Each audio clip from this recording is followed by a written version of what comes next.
Welcome to Living Life and Love. I'm your host, Mark Braxton from Raleigh, North Carolina.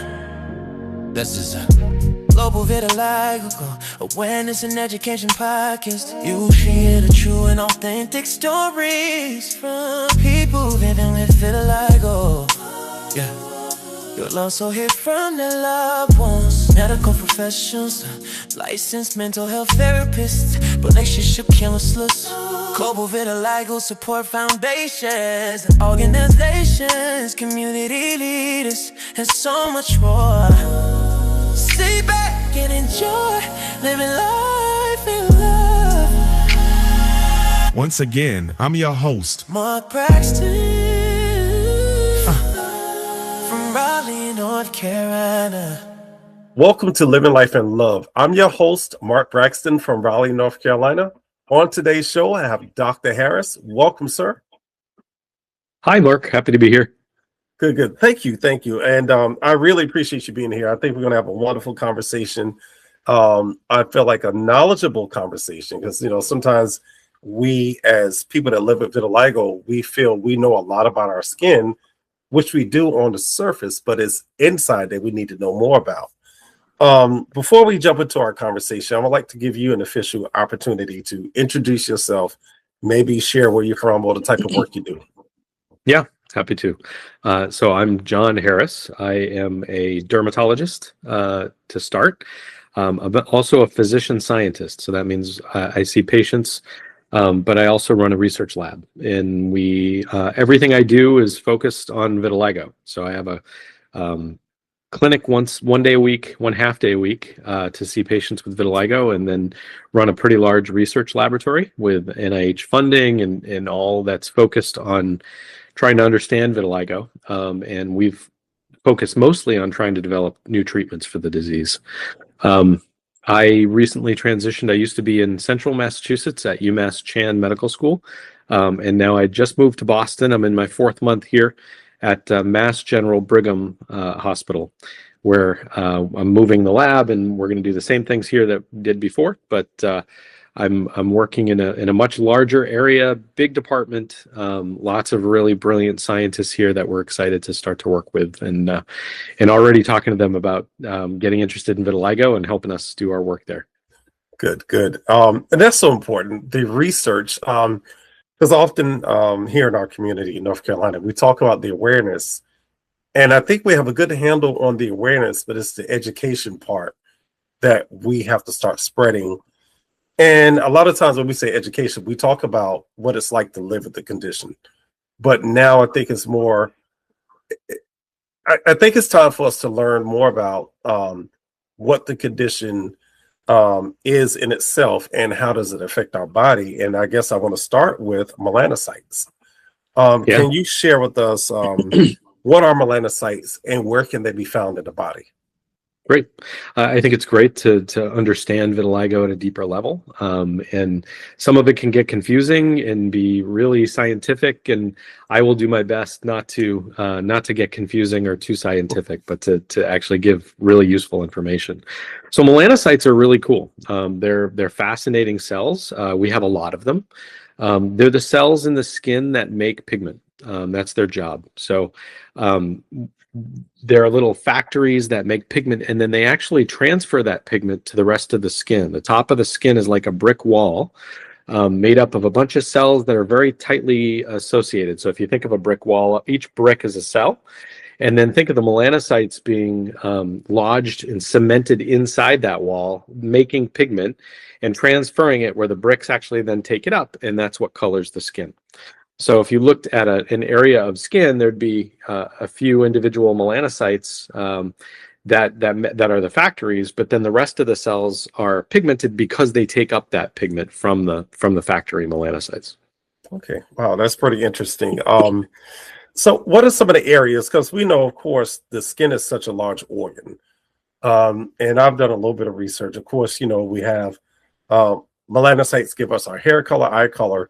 But I was learning that we have melanocytes in our eardrum, or that gives us, I don't know, understand the whole scientific aspect of that. And then there was just a report recently, and sometimes I'll hear a story and I hear melanocytes, and I'm like, ooh, they mentioned something about melanocytes being found in the brain. So can you share a little bit about the different areas and how melanocytes impact those areas that are not necessarily the skin? Yeah. So I'll be honest and say I don't know that I understand it much better than you do, actually. So I'll tell you what we know scientifically. We actually don't know a lot about what they're doing in these unusual locations or locations that we didn't know about before. As you said, they're in the skin, they're in the hair, and they're in the eye. They give eye color, they give hair color, they give skin color. They're also in different parts of the eye. So they're in the retina of the eye where the image forms, and we know less about what they're doing there. But they're also in the front of the eye that gives the eye color. So if you have dark skin, you tend to have darker eyes. Light skin, lighter eyes. Not always, but that's true.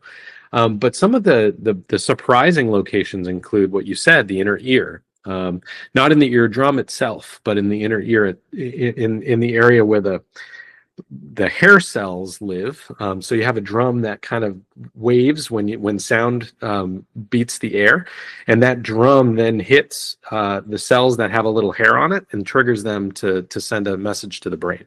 So that's how we hear. And the melanocytes are kind of in and around those hair cells for some reason. Clearly, their role is not to provide pigment for visual or sun protection because it's so far inside. Right. So they're doing something else. And while I can't tell you exactly what they're doing because we don't know, Right. we do know that people who are born without pigment, albinism, and there's some other some conditions where pigment is abnormal. That tends to go along with deafness. So it seems like if you don't have pigment, for some reason your ears don't work normally, and we don't know exactly why, but we think that the pigment probably protects them. So it's a very damaging thing to have those hair cells be, repeatedly hit by the eardrum. Right. We think the melanocytes and that melanin somehow absorbs some of the damage. So if you don't have them, you can hear often, but then the hearing loss is very much accelerated. As we understand that within our eyesight, within our eyes, we have melanocytes. So how does that affect our vision?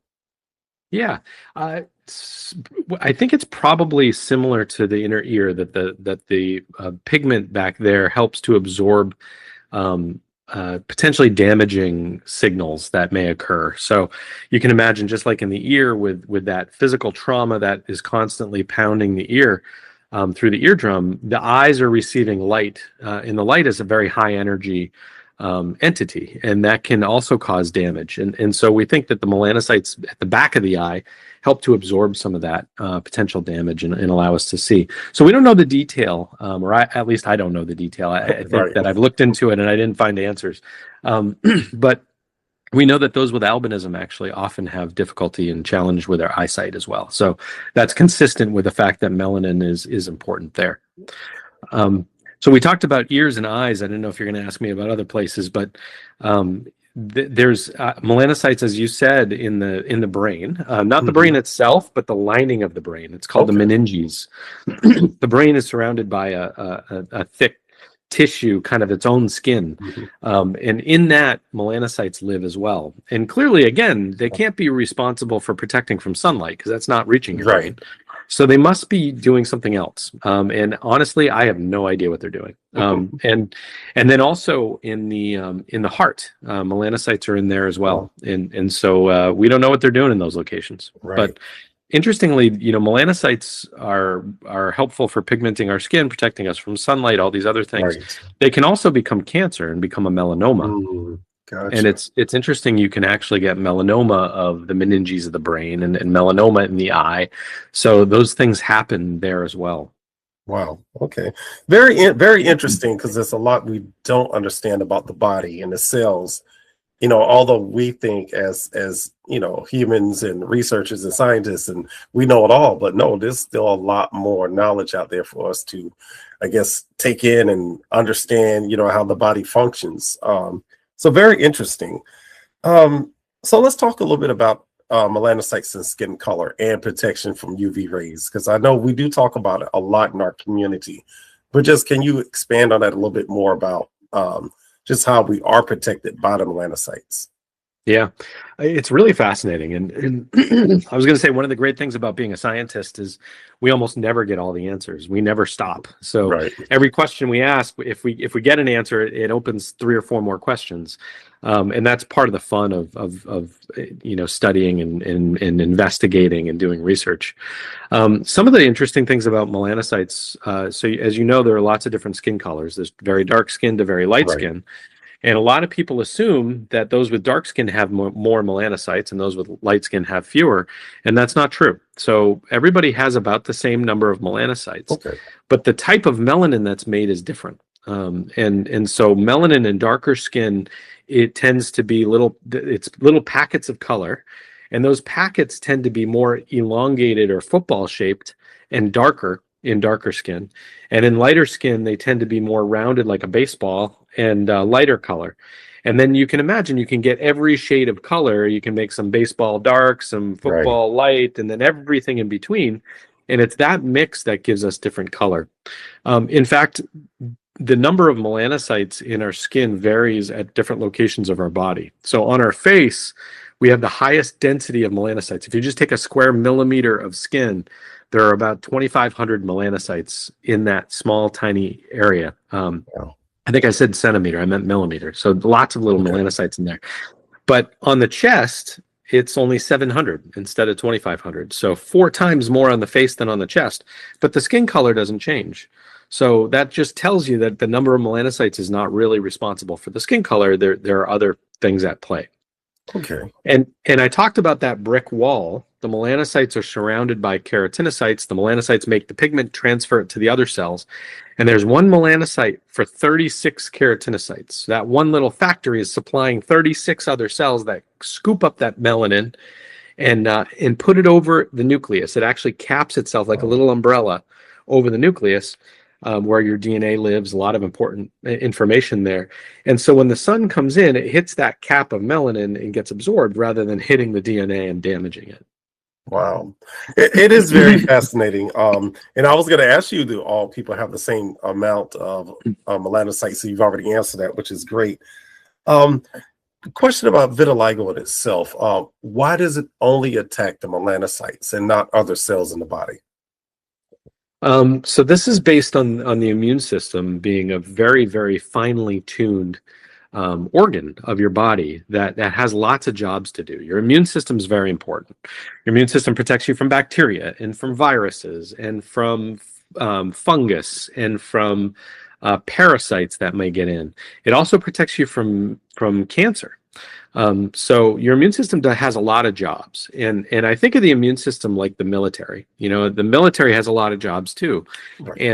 and it has different parts so that it does its job well. So the military can have the Army, and it can have a Navy and an Air Force, and you kind of call on that part of the military to fight whatever battle you need to fight, depending on where it needs to be.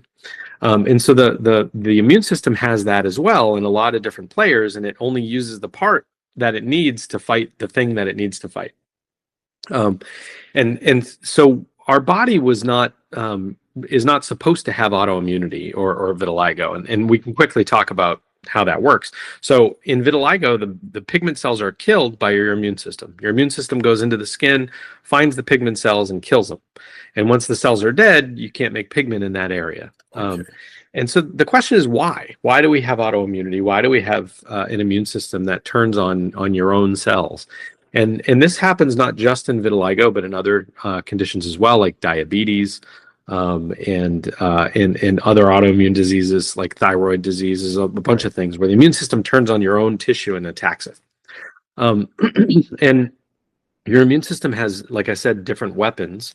And the one that causes vitiligo is a very, very specific targeted weapon. So I think about, if you're fighting a battle, again, back to the military analogy, you could drop napalm on things and that would burn up, everything, the enemy, but also friendly people and the trees and everything. Or you can have a sniper that just hits one individual and doesn't touch anything on either side. And the immune system can use both of those. And vitiligo, it actually is more the sniper. So Right. the immune system is using the sniper mechanism to kill the melanocytes, and it doesn't harm anything else. It doesn't cause irritation or pain or Right. usually sometimes itching, um, Itching, or, yes. or or damage to the skin that causes ulcers or anything like that. So that's just the part of the immune system that's being brought in. So then the question is, well, why do I have vitiligo? Why does the immune system do that? Right. And I believe that it's an overprotective immune system that's supposed to be protecting you from melanoma. As I mentioned, the immune system kills cancer. Right. We get cancer, the immune system sees it and kills it, and we never know it. And melanocytes can become melanoma, which can be a deadly cancer. And our immune systems are pretty good at finding that and getting rid of it. So imagine now if your immune system is very good at killing melanoma, maybe it's too good at killing melanoma. Right. It's overreactive and overreacts and even kills your normal pigment cells too. And that's why we think vitiligo happens. So it's the part of the immune system that's supposed to target a melanoma cell and kill it, but Right. it's actually misdirected and it's finding a normal melanocyte. It thinks that it's a problem and kills that instead. Wow. And I find it fascinating because it's, a lot of times I hear us say, I have vitiligo because we see the patches, but really the vitiligo is what's inside the body that we can't see, but you see the results of it fighting with internally, Yep. it's the patches on the outside. But I just find it fascinating because, there are times I will look at my skin and you mentioned the itch. When I start itching, I can look and I'm like, oh, there's a spot, and often like my students would say, does it hurt? I said, no, it doesn't hurt at all. There's no pain associated. I said, but if I'm losing a spot where the battle's happening, as you're saying, I can feel that part. Because Yeah, you feel the battle. Yeah, the itch that doesn't go away. Fascinating? Yeah, it's fascinating. And it is, and nothing can stop that itch. It stops on its own. And my assumption is that when that cell is killed, that's when the itching stops. It's kind of interesting, because I can scratch and put on, itch cream. None of that takes it away. But when it stops, you notice that spot is there, and it's like, Yeah. there it is. I also use the analogy of a forest fire with vitiligo. So vitiligo happens, imagine the trees are the pigment and they're on fire and so the trees burn down. And once the trees are burned down, the fire can go out. And before the new trees regrow, you still have this clearing of no trees, Right. but there's no fire. Or you can have no trees with ongoing fire and smoke and everything. And either way, you have no trees, you have a white spot. But in one, there's active process going on, and that the itching would go along with that active forest fire. But when things calm down, there's no more fuel. The fire's been put out. Right. Now it doesn't itch anymore because there's just nothing happening there.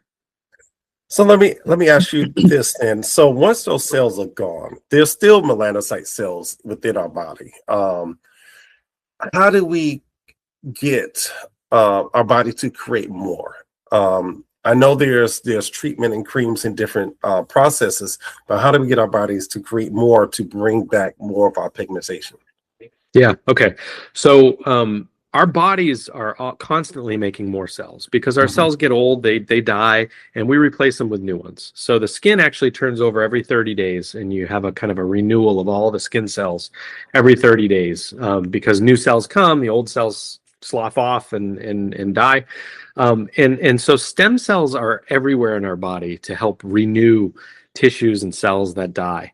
Melanocytes are no exception. So there are melanocyte stem cells that live in our body and in our skin.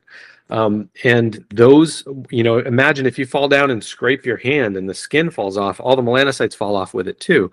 When it heals, there's melanocytes there again. And those come from the stem cells that actually contribute to that healing skin. In vitiligo, we think that the melanocytes get killed, and a lot of the melanocyte stem cells that are scattered throughout the skin are also killed. But one place where they're often not killed is the ones that hide in the hair follicle. The hair, every place that you have a hair in your skin, there's a follicle beneath the surface that helps to create the hair. And there's a little pocket on the side of that hair that contains all the stem cells for that hair that the hair needs, including, so when a hair falls out, and that's a normal process. It grows, then it falls out, and you grow a new one. You need hair stem cells to grow that new hair. So it's constantly renewing, and those stem cells constantly kick over and create a new hair. And in addition to the hair stem cells, you need to have melanocyte stem cells too, because the hair needs to be pigmented. So those melanocyte stem cells kick over in the new hair and make the new hair pigmented. So it's interesting. That's a reservoir of melanocyte stem cells that tends to be protected from vitiligo. Not always. So if you can get white hair from vitiligo, but if you don't and your hair remains black or its normal color, yep, then that means the stem cells are still in there and the immune system wasn't allowed in. For some reason, the hair follicle tends to keep the immune system out. And when that happens successfully, you can kill all the melanocytes in the skin, but the hair follicle stays black. If you just stop the process, that's where the trees grow back from. The seeds are in the hair follicle. And so they'll crawl out of the hair and back into the skin and repigment that skin, which is why if you have a big white spot and the color comes back, it comes back as little tiny brown dots first, because it's coming from each hair follicle. And then those brown dots grow and grow and grow until they cover the entire area. That makes more sense now. And yes, I have a vitiligo patch here in my head. I didn't know it before. I wasn't paying attention. I just saw my hair turning gray, as I thought, because, you know, I'm at that stage of my life where I'm gray. And I kept looking, I said, oh, there's a vitiligo patch there. But what I've noticed, I feel like it has thinned my hair out a bit. Just in that patch, the hair is thin. I don't know if that's just the natural process of happening, but just where it's gray, it's thinner than the rest of my hair. Don't understand it, don't know it. Yeah, so hair is fascinating too, and there's a lot we don't know about it. But you know, hair can be straight, it can be curly. Yes. And the texture can be thin and fine hair, it can be thick and coarse. Yes. And interestingly, you know, a person that goes through chemotherapy and loses their hair and then regrows it, the hair can grow back very different than it was before. So there's a lot we don't know about how the hair decides to be. So when the color is gone out of the hair, the texture can change as well. And that may be what you're feeling. Sometimes there's another condition in addition to vitiligo people get called alopecia areata. Yes. That's an autoimmune disease as well that causes hair loss. And sometimes you get both. I've seen patients with both that overlap. Usually that will cause a completely bald spot, not a thin spot. So there's a number of things we can think about why that might be.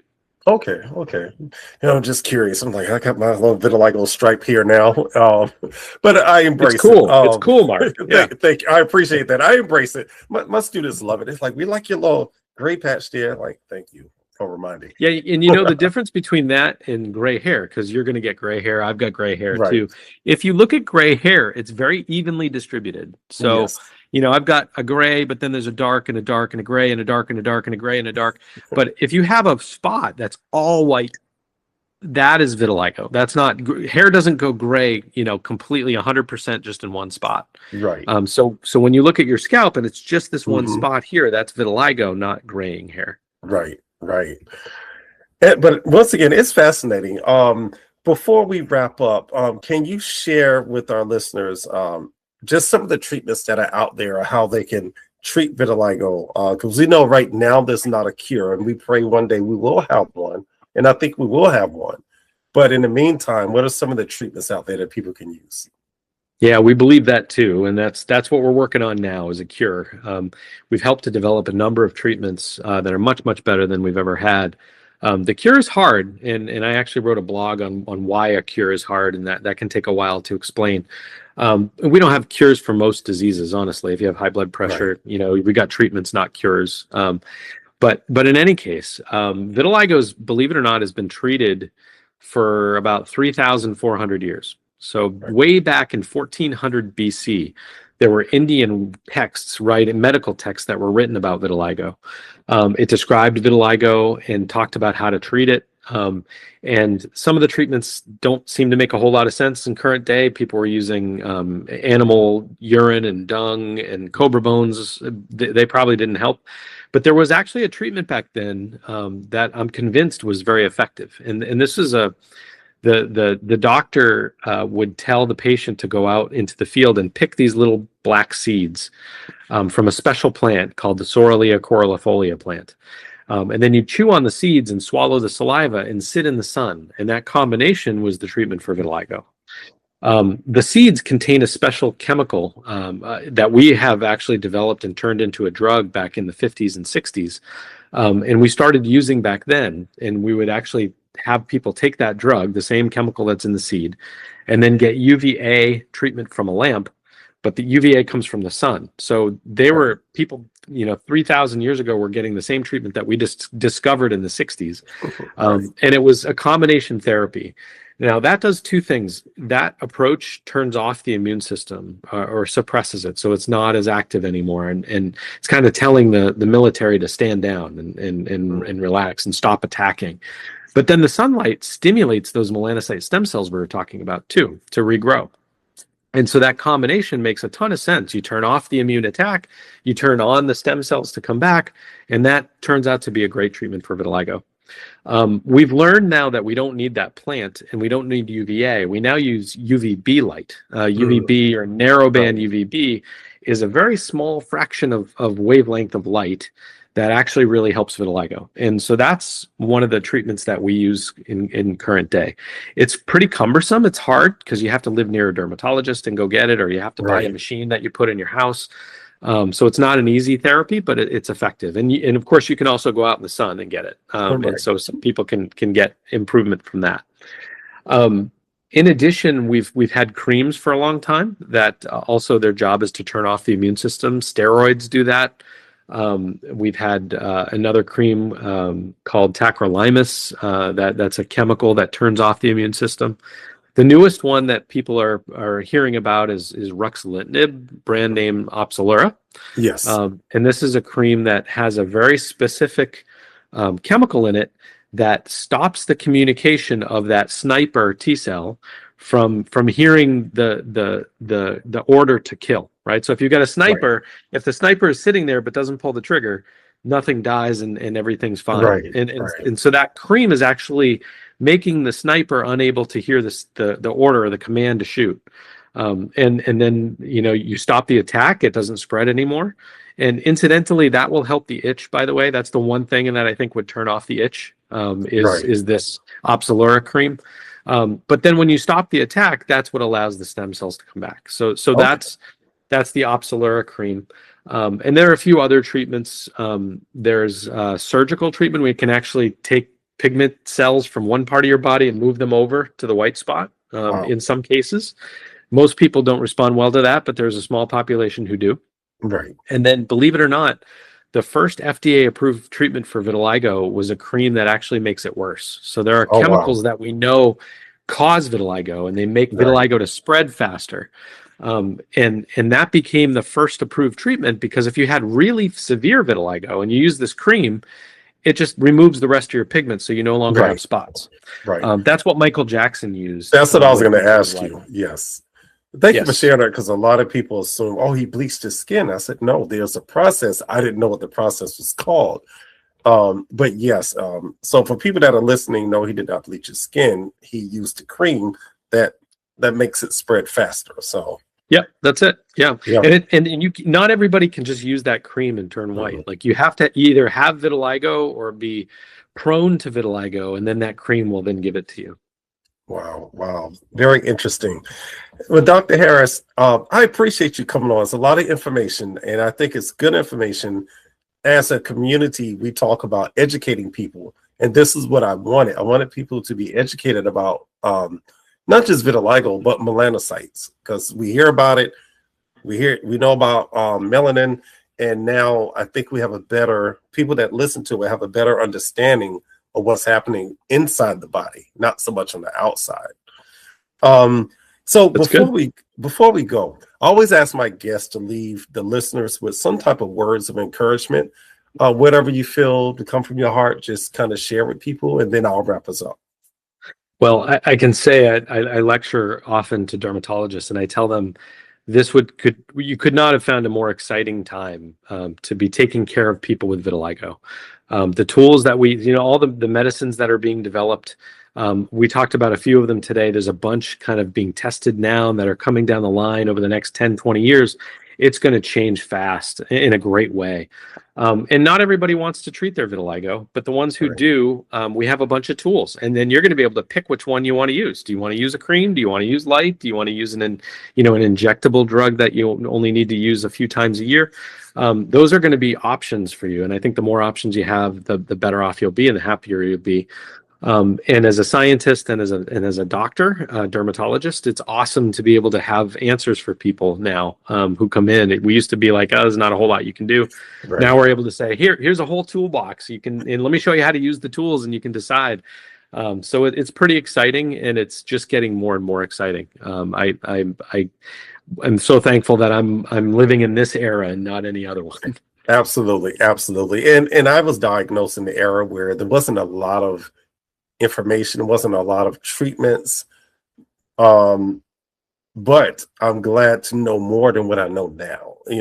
I know now than I knew then, put it that way. Right. Because I feel like we've grown so much as a community, and being connected to dermatologists and researchers and doctors who we can all share information together, and that's so important. Yeah, I feel like we're all a big family. Yes, and I go to, whether we go to a World Vitiligo Day and things where we see each other and we're all like a big family getting back together for a family reunion. That's a big part of it. I love that part, and the relationships are key. And thank you for sharing that, because I often say that, like, you have to have a community around you, and your community is not always just your family. It's the connections you make with people around the world. It's having a support system, a community, but also a support system from the doctors, the medical community as well. Because it makes you feel good to know that somebody understands what you're going through, as somebody who lives with a condition that makes you look different. That's right. Yeah, that's so, right. Dr. Harris, once again, thank you for being here. I greatly appreciate it. My pleasure. Thank you. Good to see you, Mark. Good to see you too. And for my listeners, thank you for tuning in. Once again, you've been listening to Living Life and Love. And this is how I always end my show. And I'm going to continue to do this. As it states, you got to live your life. But you got to live it with love. That's loving your neighbors, your friends, your coworkers, the stranger on the street. But most of all, before you can do that, you have to look at yourself in the mirror and tell yourself, I love you, because we need to do more of that. Y'all take care. And once again, Dr. Harris, thank you very much. Right on. All right. Thanks, Mark. All right. Take care. Bye-bye.